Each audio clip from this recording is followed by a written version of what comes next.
Morning guys. Luto na karuguan.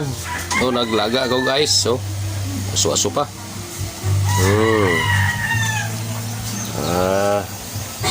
Ayos yan. Saka ulo ng baboy.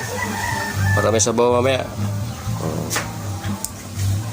Naniwala kasi ako sa mga sabi-sabi, mga disparates noon. Para dali daw lumambot yung karne habang nalaga, lagyan ng ice. Diba? Madali daw lambot yan. Ang ginagawa ko, imbis na tubig lalagay ko, ice. Diba? Sikas na yan, lambot na yan.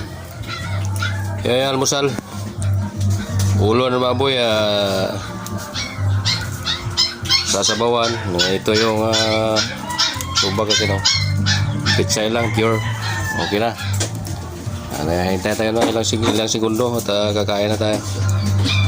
Alright.